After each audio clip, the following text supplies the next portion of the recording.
I want to thank everybody who's here for coming, both to the talk and to the weekend. And I want to assure you that following an unremarkable career as a terminally self-employed white guy, I think this will be my last public speaking appearance. So you're making some history here by just listening. Not often enough, I meet people and I immediately recognize I can learn a lot from them. During my first tenure on the Gaudino board, Professor Ed Berger, then chairman of the math department here at Williams and a recipient of the Francis Christopher Oakley Third Century Professorship. One of the reasons I'm reading this is I didn't know I could remember all those words correctly. And he was a newly appointed Gaudino Scholar, served as such from 2008 to 2010. It was immediately apparent to me that I could learn a lot from Ed. After receiving the Robert Foster Cherry Award for Great Teaching, Ed left Williams for Baylor University. Ed went on to become the president of Southwestern University from 2013 to 2020, where he is now president emeritus. Ed currently heads the St. David's Foundation. In the 1980s, Ed had a stand-up comedy routine at a club in Austin. A little different than my intro. He also wrote comedy for the Jay Leno show. And while he was president of Southwestern College, he was on the NPR affiliate in Austin, KUT, with a program that was simply called Higher Ed. And all this is true and impressive. But what's impressed me most about Ed Berger is how authentic and compassionate he is as a man. Authenticity and compassion are scaffolding that Ed builds on new ideas, new challenges, and new goals. And this characteristic marked Ed as a Gaudino scholar. Ed single-handedly created the letter grade G. He did this by virtue, when he had to work with the faculty, and as Magnus has alluded, sometimes bureaucracy in this zip code can be fairly suffocating. But he wanted to encourage students to stretch and maybe take courses that would possibly dilute their grade point average and to expose them to a level of otherness that they wouldn't have in their safe zones. So it was more than a pass-fail course. It was more rigorous than a pass-fail course.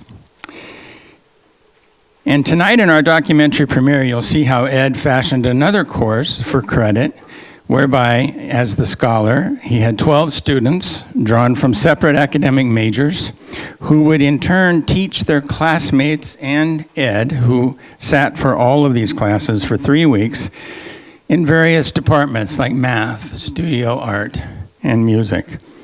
And this was a course for credit.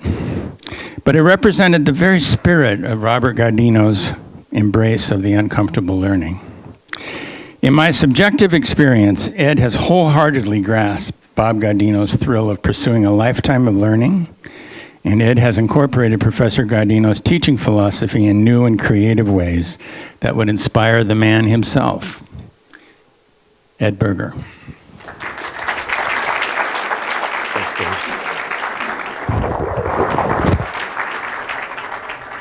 Thanks, everybody. It's so good to be back, although it's a new building. I've spoken in Bronfman Auditorium before, but not this one, so this is exciting for me. Hasn't this weekend so far in the celebration been amazing? Yeah. I'm going to put an end to that right now. So this afternoon, I would love to talk to you and have us think together about teaching as an artistic expression. And I will tell you that about 30 years ago, I did something kind of close to this in partnership with my colleague and great mathematician, Colin Adams, who's in the back. And we had a thing that we did for math teachers called Teaching as Performance Art. Do you remember this? And it was awesome. And so that is actually going to be better than this talk for two basic reasons. First of all, Colin's not doing it with me, and he's hilarious and amazing. And number 2, we got to talk about math, and I was given explicit instructions that I cannot talk about math here, which is very sad. However, I brought a piece of chalk from the math department, so if anyone misbehaves, I will start doing math. I've got plenty of blackboard. But instead, I want us to think about teaching as art. As art. And for those of you who experience directly the art of Bob Gaudino, knows that it truly is an art form. And I want us to think about what makes it an art form, and then where does teaching go from here, in some sense? What's the next phase? What's the next step? And from my vantage point, it's all about high impact. If we're not focusing on high impact, then I think we're missing the boat. And certainly if you were in this morning's session where Magnus was leading the conversation, you could feel the high impact. And that's exactly what we want to accomplish throughout the curriculum and throughout one's formal education. By the way, I want to distinguish between education and formal education because I think they're very, very different. Formal education is when you are in a classroom and you're getting a grade and there's someone that's talking to you and you have to do things. And education is what happens throughout the entirety of our lives. We should all be experiencing education no matter where we are, whatever stage in life we are, and in some sense that's the point. How do we become and embrace a practice of living that allows that type of high impact education to occur? So that's what I want us to think about.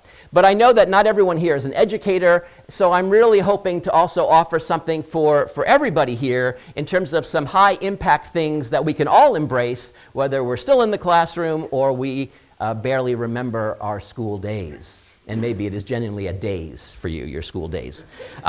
So I want to talk about one of the practices that I think allow us to grow. There are practices, ways of thinking, that allow us to grow. And one of them is what I call effective failure.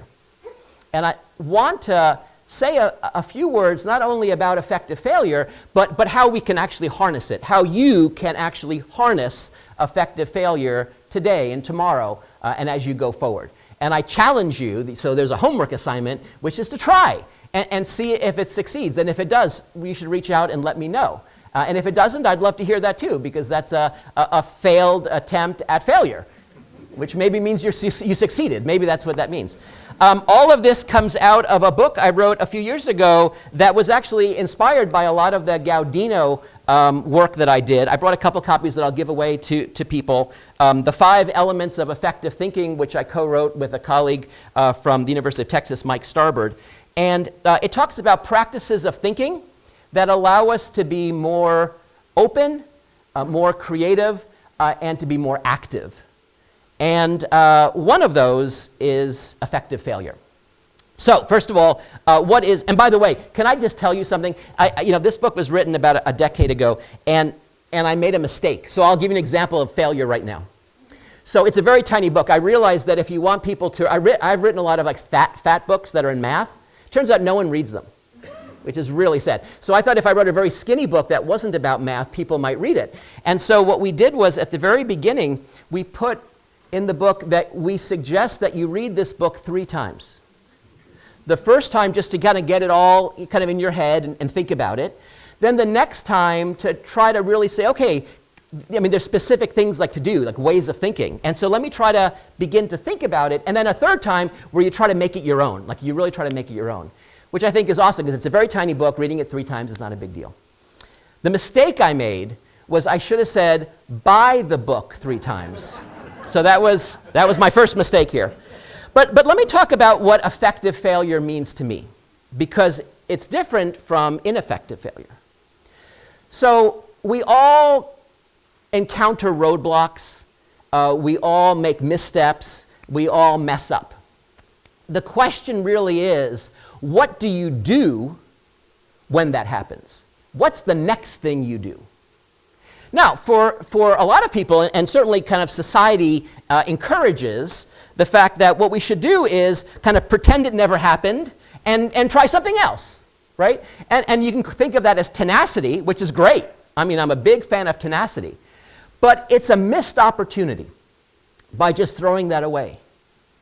What's hard to do, and what requires mindfulness, is to take that thing that didn't go right and almost think about it like a gem and hold it in your hand and keep looking at it and look at every single facet and see how the facets kind of reflect the light and so forth until you see something in there that you hadn't seen before, until you have a new insight.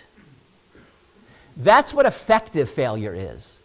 It's an invitation to have a new insight, to have an epiphany.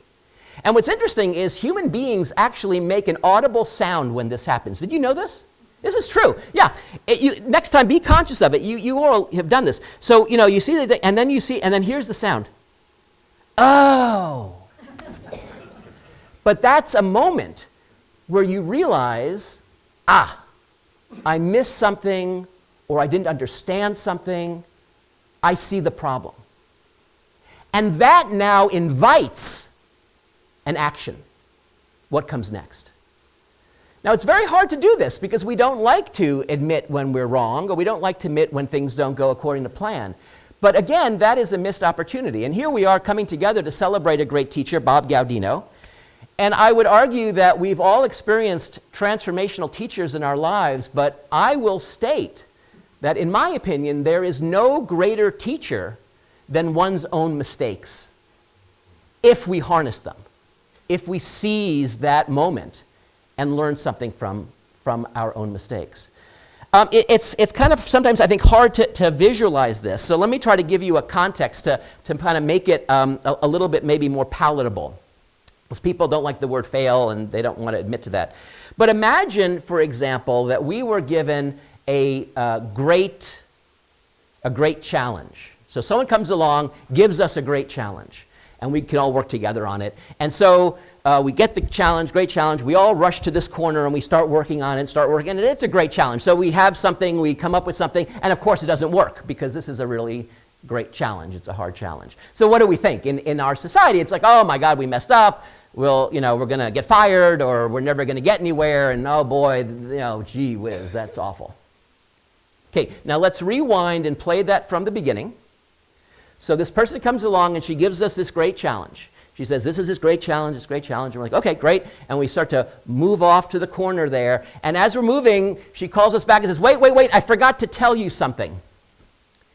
To succeed in this great challenge, you will have to fail 10 times. It will require 10 failures to realize success with this challenge. Now go. Now we all go to the corner, we do our thing, and of course we have this mistake that we try, we do this thing, it doesn't work. But what's our attitude now? Right, 1 down, 9 to go, we've made progress. And that's what failure is if we don't just throw it away, but if we truly seize it and say, I want to learn from this. Now, when I was at Williams, I so believed in this that I actually had it as part of my students' grade. So 10% of my students' grade in their class was based on the quality of their effective failure. Now think about this. So to get an A in my class, you have to fail. This made these overachieving, brilliant students go crazy, which was part of the joy of this, actually, frankly. But what it did was, it was, in some sense, a Gaudino and an un-Gaudino, because I took something that is uncomfortable, failing, and I tried to make it comfortable. Because now I'm assessing it. So you have to fail.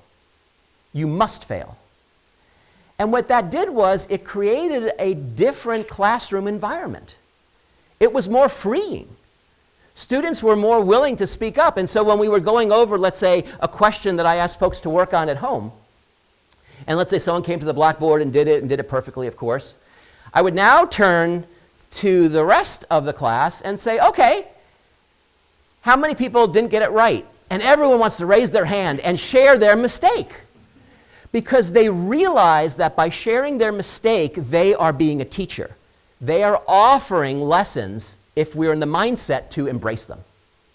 And what I would also do is I would actually name math principles that we discover from the person who got it wrong.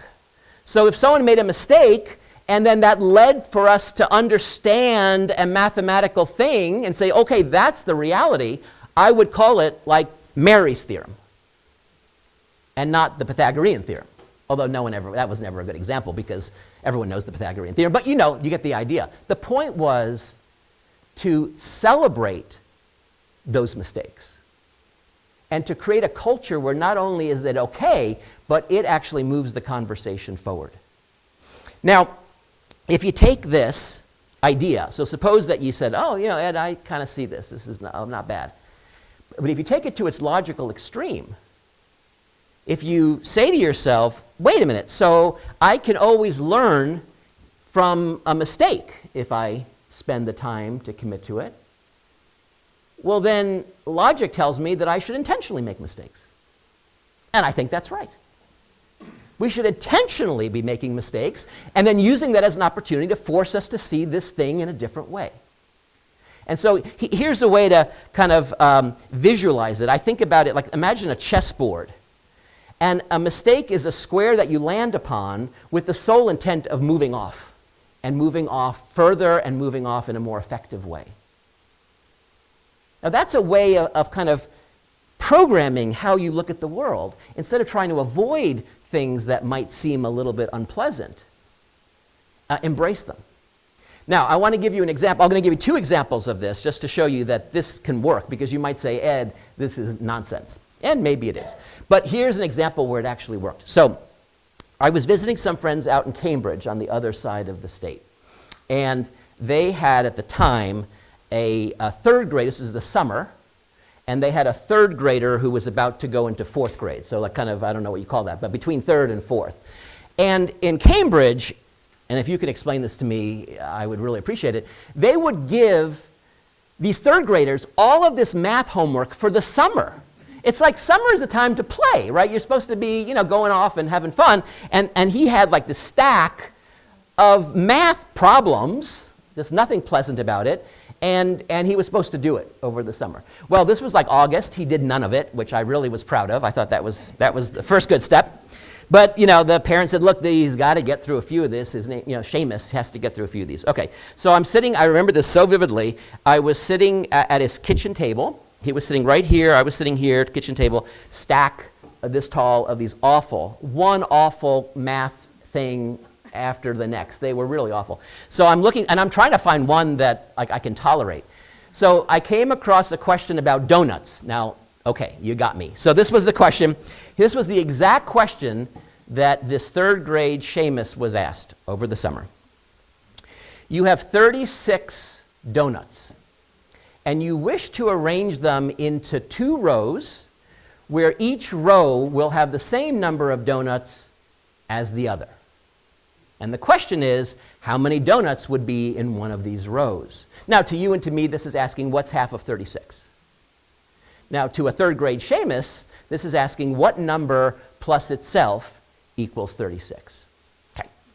So, and this Seamus, by the way, is a very, very smart kid. By the way, now he's all grown up. He's about to graduate from Syracuse University, and he's majoring in theater. He wants to be an actor. So, okay. But he was third grade at the time.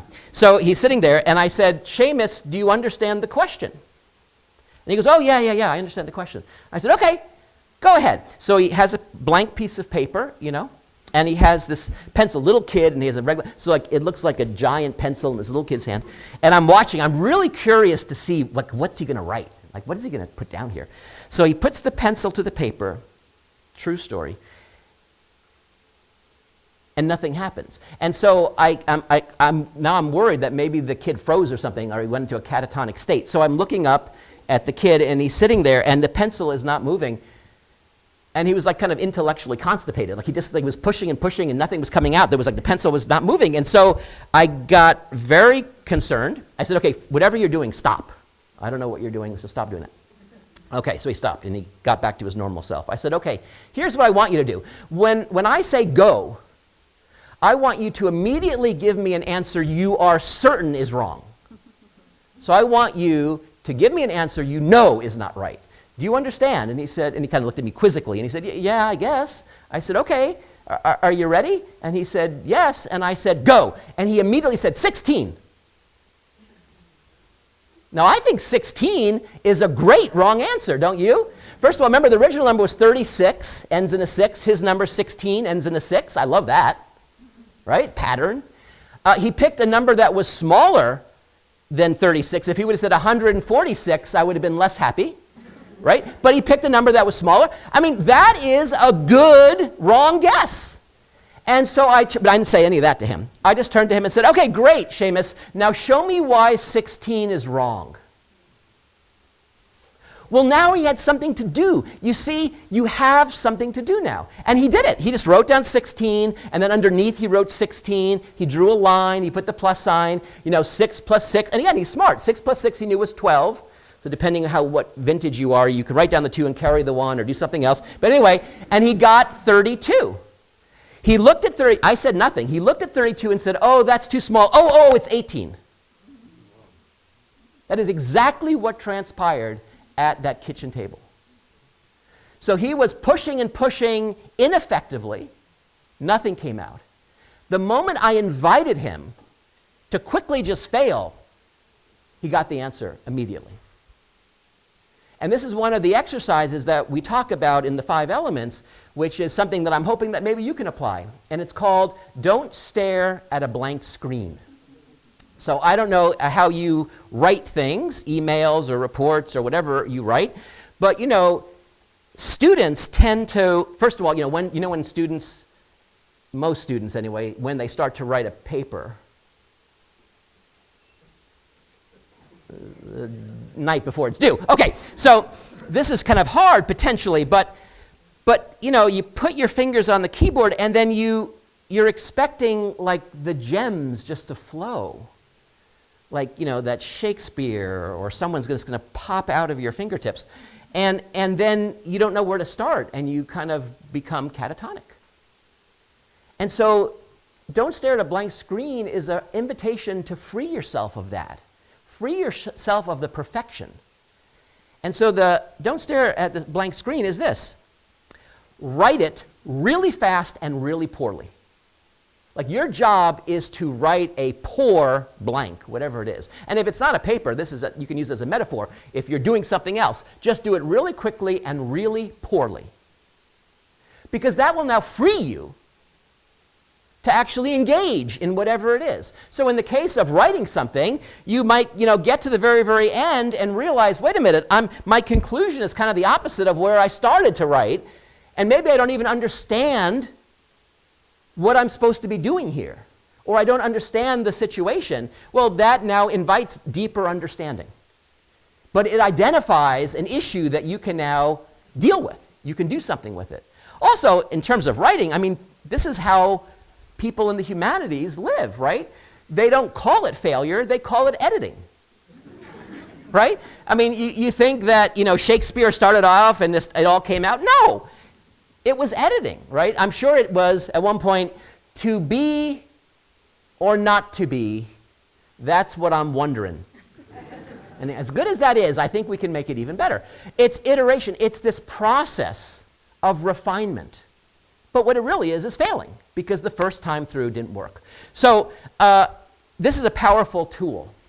It's a powerful tool. And I'll tell you that now in my day job, so I've left academics, and I'm now at a foundation. And the same principles exist. So if you think this is just an academic thing, I can tell you this is not. I arrived at this foundation, and I was talking about effective failure. Everyone was looking at me as if I was coming from Mars. Because it turns out there was a culture at the foundation before I arrived where everyone was afraid to make a mistake because they might get fired. Now, I don't know of anyone who got fired for making a mistake at this foundation because it's a very nice, friendly foundation, but that was the culture. Don't mess up, especially in front of the trustees. And I'm like, well, we're going to get rid of that right now. So I encouraged them, and I talked about effective failure, and they didn't believe me because they didn't know who I was. And then the pandemic hit, so they never got to meet me really until 2 years later. So anyway, the point is that in engaging with my colleagues, but also engaging with our grantees. So we make grants to to organizations, nonprofits. And I would tell them, I want to hear about the effective failure. We provide you, let's say, with $1 million grant. I want to know if it didn't go well. Because what you're supposed to do, and a lot of people here have applied for grants, is at the end, no matter what happens, you create this kind of Disney story about how wonderful everything is, and it's a happy ending, and look how great this is, because you want more money from these pockets. And I said, no, I want to know what didn't go right and how you are changing your work. And to me, that's the key, is change.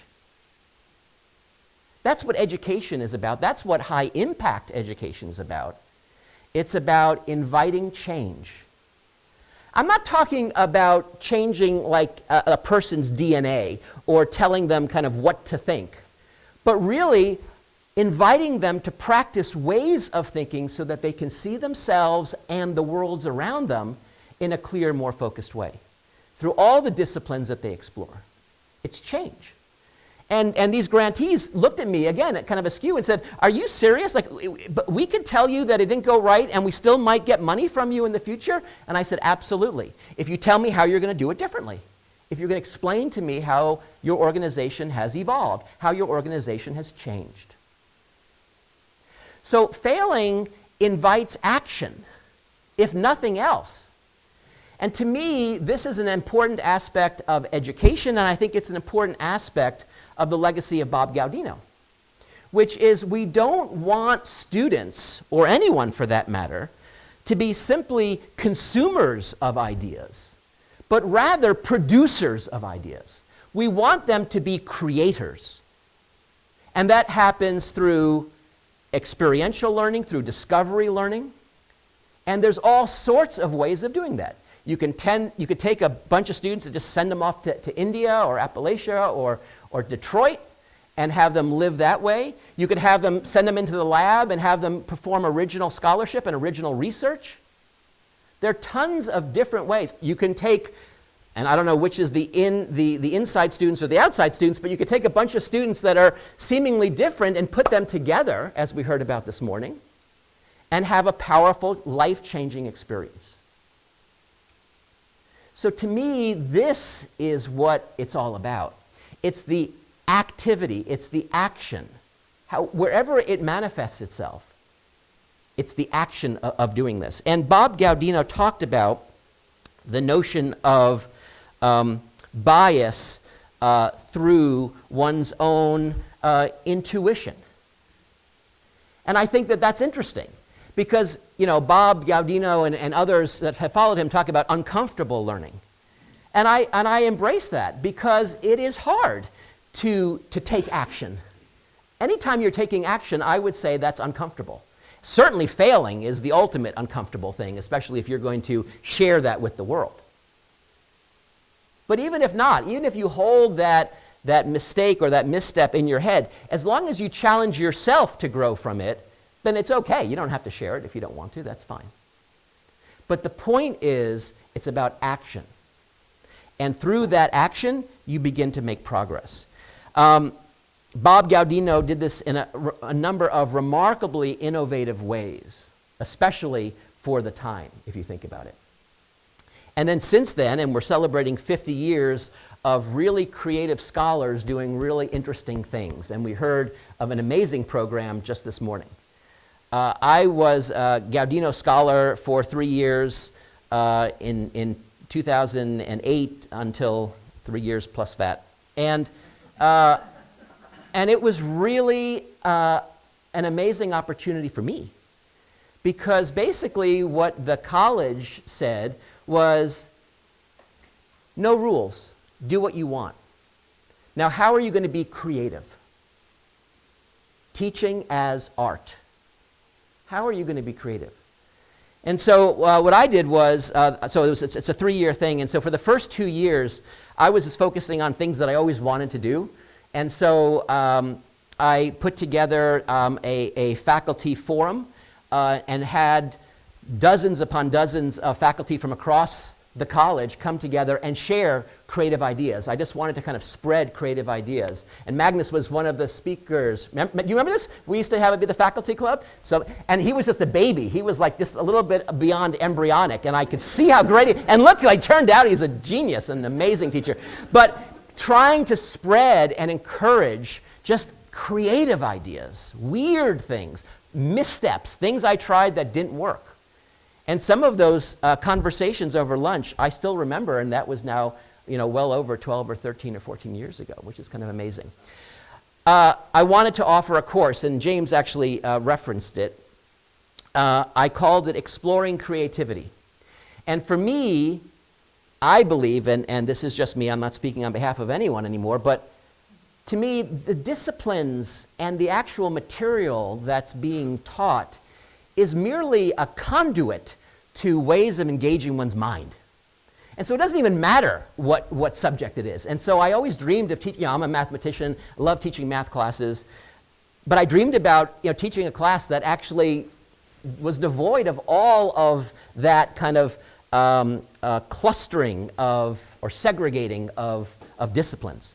So the course was called Exploring Creativity, and it enrolled 12 students.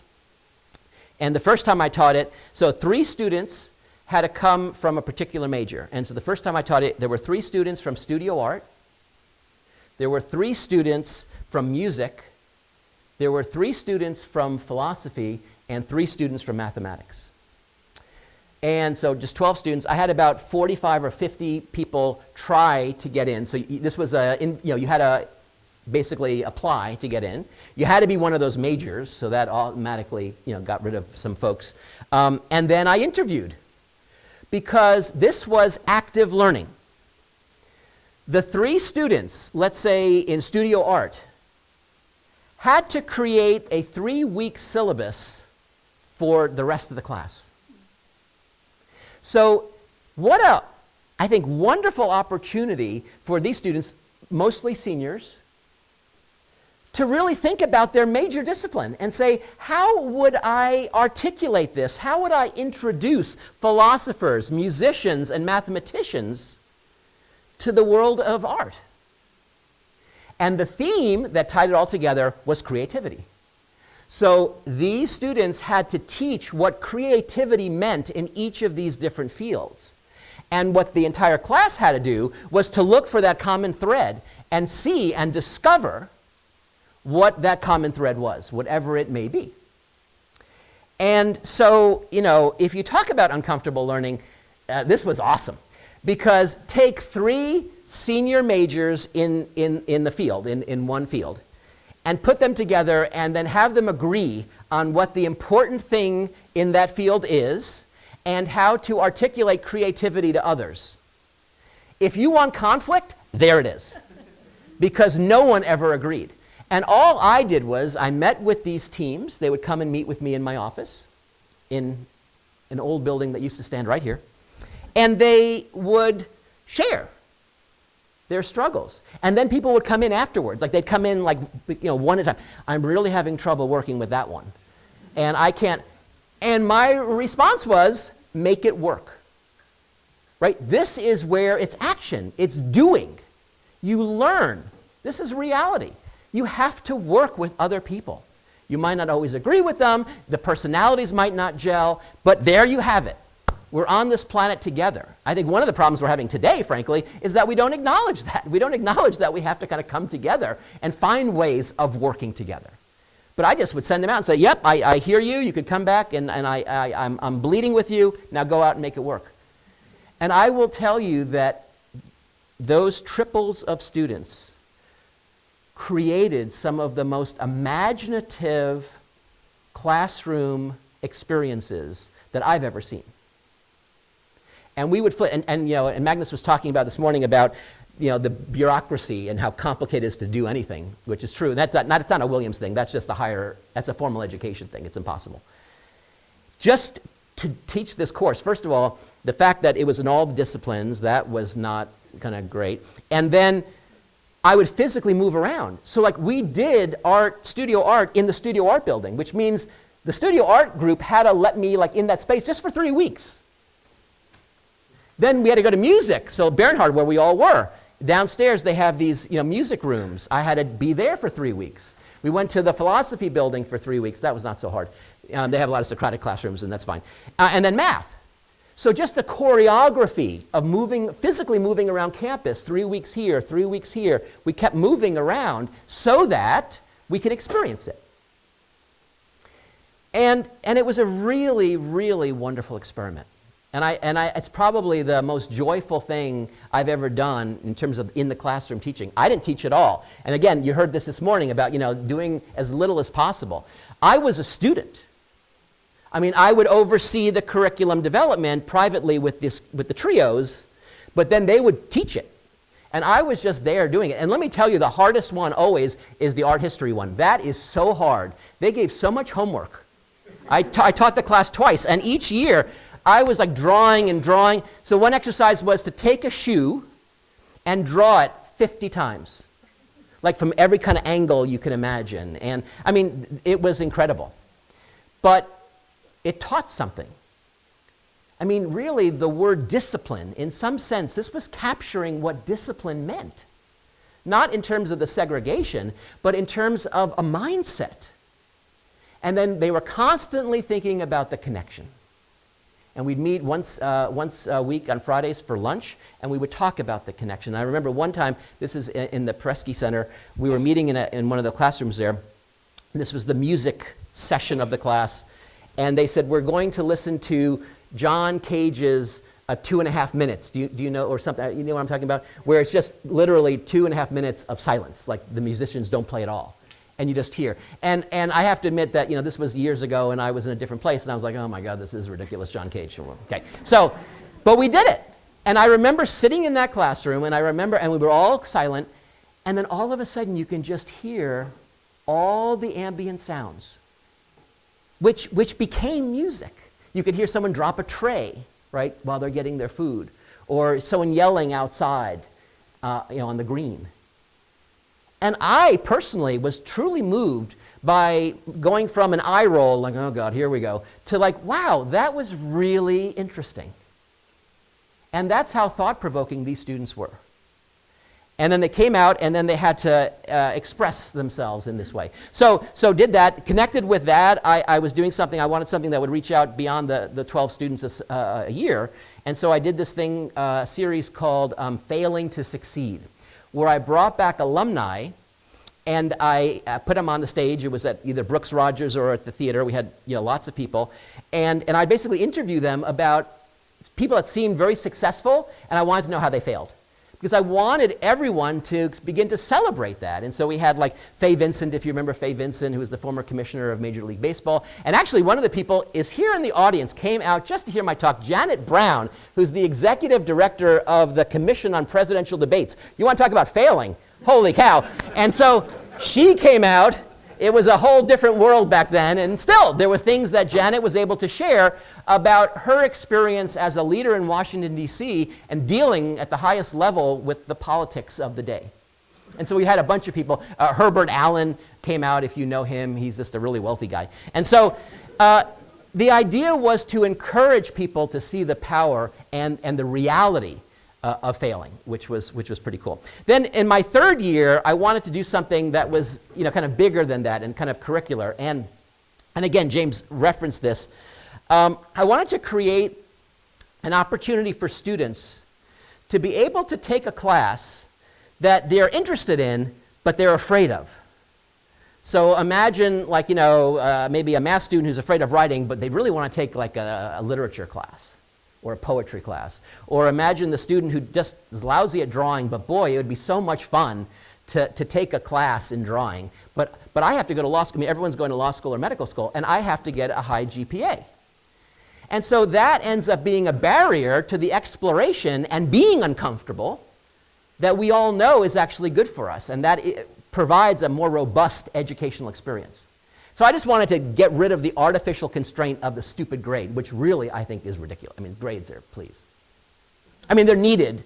I needed them for a minute, but now that I'm pathetically old, who cares? And so I worked on this thing which I called the Gaudino option. And the idea was that you would pick pick a class that was over there, but you were curious about, but you don't think you were really going to be good in, and say, I want to take it, but I don't want to have it like ruin my whole life and not go to law school. So the deal was, you would sign up for it, and then you would declare, as you're signing up for it, this is going to be one of my Gaudino options, and we ended up with 3. So you have 3 in your entire career. I wanted 4. I figured one a year, right? What's the big deal? There was no way that was going to happen. I had to meet almost with every faculty member one-on-one. I mean, I felt like Lyndon Johnson trying to make a deal in the 60s. You know, I'm like really trying to cajole. And I mean, I was in Tunnel City more. I don't drink coffee. I was in Tunnel City like almost like 20 times a day for about 3 months, just wheeling and dealing and trying to negotiate with every faculty member so that they would pass this thing at a faculty meeting. But the idea was so only 3, so there was 3. And then the idea was you would declare this up front. Like as you're registering, this is going to be one of my, like you have 3 eggs, and this is one of my eggs. I'm using it right now. Then you take the class. Now, probably, I mean, Williams students are so profoundly talented, they're probably going to do fine in it. And so they're probably going to get an A or A minus or whatever, or B plus. Oh, fine. They could just keep the grade. Fine, whatever. Boom. If they didn't do well, then there was a whole little thing, and I admit it was a little bit complicated, but they had to do kind of reasonably well, so they weren't like just completely like blowing it off and just, you know, getting like a D. And the instructor had to assert that this person was trying. Not the greatest drawer in the world, but that person was in there working away, trying to sketch, using the charcoal, getting their hands all black. The person tried. If those 2 things met, then the grade would be dropped. It would be replaced by a G, and it wouldn't count toward your GPA, but you'd still get credit for it. So the faculty passed this, and the only way I could get it passed was to say, this is a 3-year experiment. 3 years. So 3 years after that, unless someone brings it forward, it's going to just go away. So it automatically goes away. So just, and again, let's take a chance. Let's take action. And if it doesn't work, it becomes effective failure if we learn from it. But again, if you're afraid to do something because it might not work, then we end up doing nothing. And there's no change. So much to the credit of my old faculty members, this passed, and I was so excited, and it went into place, and then I left like the next year. So that wasn't so good. But it has not died, because now it turns out the Gaudino option as a G does no longer exist, but the faculty said, let's have 3 opportunities for students to, at the end of a semester, say, you know what? Gosh, I tried this thing, it didn't go well. I want to make it a pass-fail course. And so that's where we are. Now, is it exactly what I envisioned? No. Is it ideal from my vantage point? No. Is it better than what we had before? Absolutely. And that's progress. And that's all we can be asking for, is to make progress through our imaginative abilities to look and say, how can we make things a little bit better? And you know, when you think about the work of Gaudino, and you think about the work of all the scholars that we have had over the past 50 years, you can ask this, you can put this lens on where we are and say, Gaudino, success or failure? You can ask that question. It's a fair question. It's interesting, if you do some of the readings, Gaudino himself actually believed that some of these wildly imaginative things that he tried, that many people in this room were actually part of, were failures. But from my vantage point, that's not the right question. Because we have to think about teaching as art. So what does a failed painting or a successful painting mean? It doesn't make sense. The idea is, where is the creativity? What was the intent? What was the impact? The fact that we have alums, some of them who are profoundly old, here today in the audience, returning back, this says it all. Because at the end of the day, the only thing that matters, if one's an educator, and I would argue all of us in this room are educators, we're all learning from one another, we're all teaching one another. The only question that matters is what I call the 20-year question. 20 years from today, what will my students still have with them from their experience with me? And if that's the lens you're looking at the art, then Bob Gaudino was a profound artist. And what is the art? So if we're not talking about performance art like Professor Adams and I did 30 years ago, but if we're talking about just art, teaching as art, what is the art? Where is the work of art? But that's all of you. You're the art. It's not just Bob Gaudino, for those of you who knew Bob Gaudino, but all of the influencers, all of the teachers, whether it's family members, friends, formal teachers in formal education or beyond. We are works of art that have been informed, almost like mosaics, based on all of that. And so when you think about Bob Gaudino's legacy, that's it. It's the art that he produced. And a number of those pieces of works are literally sitting right here amongst us. Now, I want to end with two thoughts. The first one is, what's the future? That's like the big question. That's the next 50 years. Can you imagine 50 years from now? I wonder how long I will be dead. Now, I was a Gaudino scholar, so I interacted with the Gaudino trustees, and they are a very interesting bunch. And some of them were so enraptured with the experience, with the artists, that you almost kind of get blinded by the fact that we're talking about art. And they almost kind of want to create just little Bob Gaudinos. And they want to have students have the exact same experience that they did. Send them to India, send them to Detroit, which is great because it shows you the power that that experience had on those works of art. But what was the real artistry of Bob Gaudino? This was a passionate teacher who was creative, had imaginative ideas, and took action and did something with those ideas. And the beneficiaries of that action, some are sitting in this room. What should we be looking for the next 50 years? I would argue that we want exactly that. We want to find the next realm, the next group of imaginative, creative teachers who think outside the box, who have a passion and an idea and want to try something, and then the Gaudino program should let them do that. I would argue that there should be some action involved. So whether it's doing research or whether it's going away and putting yourself in an uncomfortable situation or whatever it is, that somehow the action of students, I think, is important. But beyond that, there should be almost no rules.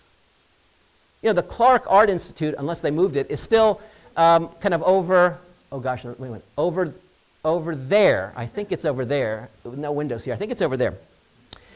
And, I love the Clark. I don't know if you guys like the Clark, but I love it. And, and you see, Renoirs and you see Monets, and they're beautiful. I urge the future Gaudino people to not say we need to produce another Renoir who paints just like Renoir, or another person who paints just like Monet.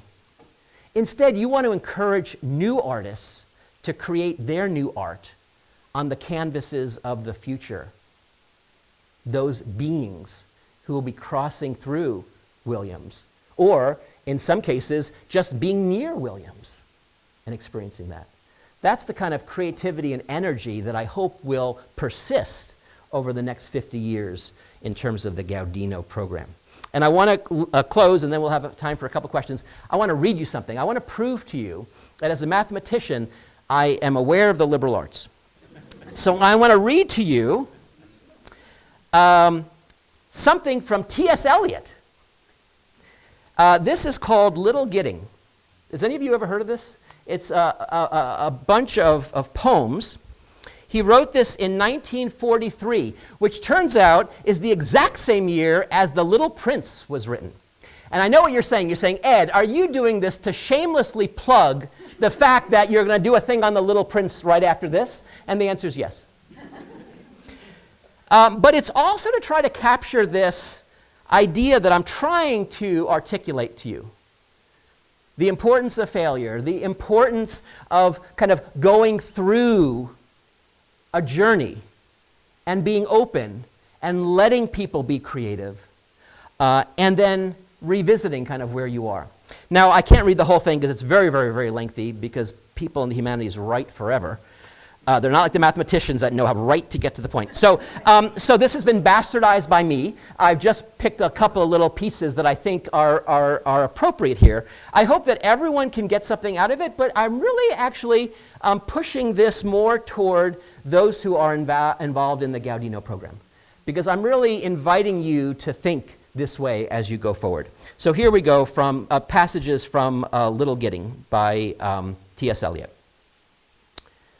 What we call the beginning is often the end, and to make an end is to make a beginning.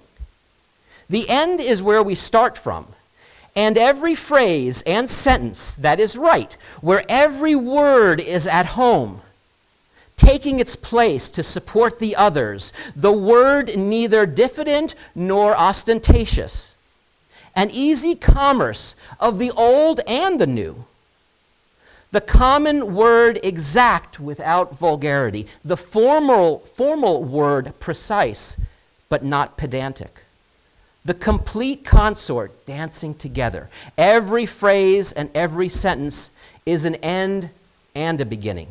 Every poem is an epitaph.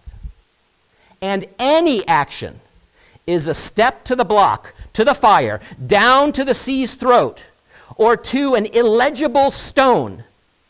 And that is where we start. We die with the dying. See, they depart, and we go with them.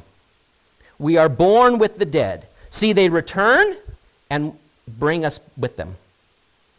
Dust in the air suspended marks the place where a story ended. So while the light fails on a winter's afternoon, we shall not cease from exploration. And the end of all of our exploring will be to arrive where we started and know the place for the first time. Thank you very much. Thanks, everyone.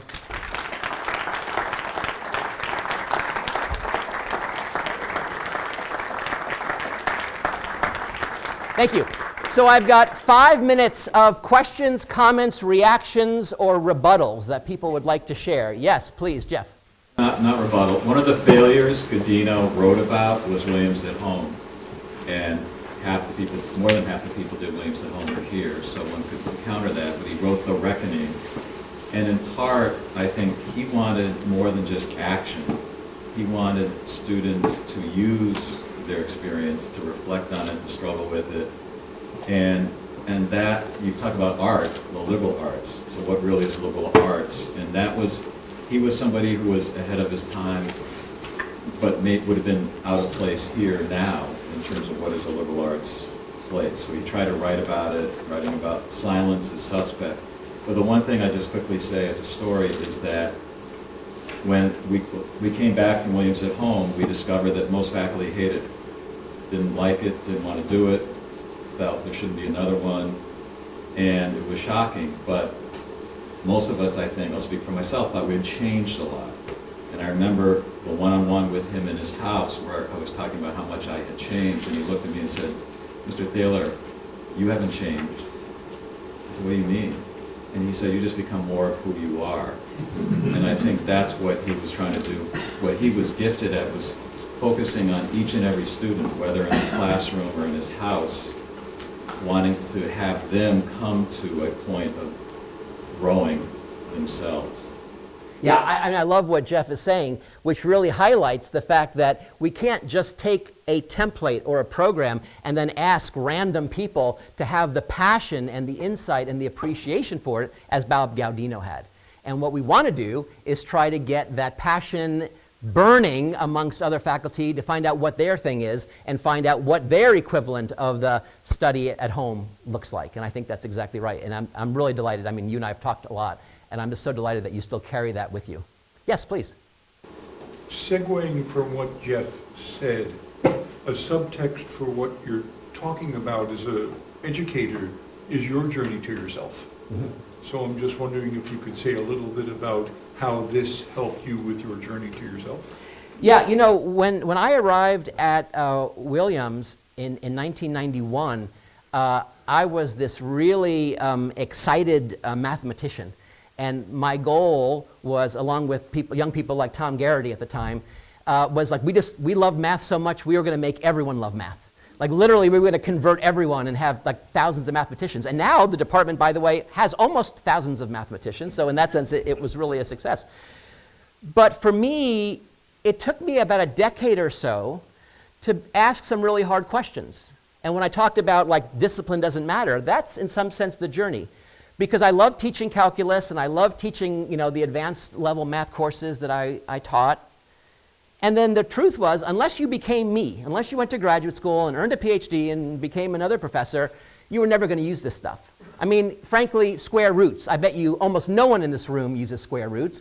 God forbid a logarithm, of course not. And of course now we have technology to do all that. So then what was the point of teaching to students that I know were not going to become mathematicians? So that really challenged me to say, what should be the point of my class? And that's where I came upon this 20-year question. Because I knew it's not the quadratic formula. I bet you none of you can recite the quadratic formula, and that's, you know why? You don't need it. It's fine. I know some people in the room are going to be really mad at me, but I don't care. It's true. But if you can think through things. So, for example, when I was at Southwestern University, presidenting there, I would talk to my faculty about to teach not just to think about the subject, which ends at the subject, but to think through a subject. Which is, how do you use modes of thinking, modes of creativity, modes of imagination, modes of curiosity that you can practice through that discipline and see that discipline in a richer way, but also see past it and use it in your everyday lives. And that was the journey for me, I think. Yeah. Yes, please. I may not get this out the way you can help with it, but I'm going to try. There's a theory that human nature, that nature is random, and that human beings, in response to randomness, try to create order. That creation of order is a creation of stability, which is a resistance to change. So you're advocating for change when there's a lot, to me it seems, that tells us don't change. Have you thought about that? Do you have any, is that just an opposition you have to work through, a dialectic that has to keep transforming and going forward? Or is there something that combines the human desire to control things and make order and yet avoid the resistance to change, which is creativity? Yeah. That's what I'm taking from your life. Yeah, I'm not sure about the structure versus order of the universe, so I'm not an expert on that. But I want to pick up on this question of individual change, because this is existential. And change is hard, even if it's a stupid thing, like someone says, oh, now we're going to put the scissors over here. And you're like, oh, God, I'm so used to the scissors being over here. But we're talking about changing oneself. And if you think about this, this is profound. And I know we've got some young people here, but even if you're an old person, think about this. I mean, imagine someone uppity like me comes up to you and says, I'm going to encourage you to change. It's like there's an audacity to that. Like, how dare you? Because I'm me. The idea of thinking about a future version of us is like one of the most abstract things we can think about. A future version of us that's different. How can it be different? I'm me. This is it. And in some sense, that's the barrier that we have to push against. I think it's a natural one, and maybe it's even a healthy one, but in terms of intellectual growth, it's a barrier. So the first thing is to encourage people to realize that it's not as if, oh, you're not great now. It's a matter of saying, it's kind of like what Jeff said, is that he's a better version of himself. And that's what we're trying to do, not just in formal education, but when we interact with each other, is to try to encourage ourselves to be better versions of ourselves. But just to acknowledge the fact that we can evolve, that we will not be the same person in 20 years as we are today. You know, I hate the fact that at most schools you have to declare a major, like, you know, your first year. That's not Williams, but a lot of schools are like that. I'm like, how the hell do you know what you're going to be studying and doing 30 years later? We should be much more open to that evolution and encourage that through the structures that we have. And that's a way of going forward. Yes? Your remarks were very well received. So I came to Williams thinking that I would have majored in political science and economics. Now I'm only doing political science. And thank you for that option for the pass-fail, because I actually utilized it my first year spring semester for an economics course. That's great. Well, first of all, isn't that great? I love that you're using it. That's wonderful. My question is, when something doesn't work, how do you know when to stop trying and instead do something you're more inclined to do? Sorry. When something doesn't work, how long do you go down that path until you just say, I need to stop and do something else? And I think that is a really hard question. And I think it depends on so many variables that there's no generic kind of algorithm for that. To me, first of all, it's about your own passion and interest. And so if this is something that really, and it's got to be your passion, not your family's passion, like you're going to be a doctor no matter what, and you're like, I really don't want to take biochemistry. Well, you know, that's a different thing. But if you're like, I am so drawn to this, and there are barriers, then I think the challenge is to say, okay, how can I potentially get over those barriers? How can I change? How can I grow? And if I can't, why not? Because the truth is, young people in particular, when they arrive, like at Williams, there's like a ton of things, a ton of departments here that a lot of students haven't even seen before. Like, you know, anthropology, sociology. In my high school, there was no anthropology or sociology. I didn't know what that was. I mean, I heard the words, but I didn't know. There's like a zillion things here to study. And so to try to pigeonhole yourself. When I went to college, I wanted to be a lawyer. Like, that was my thing. I was going to be a lawyer.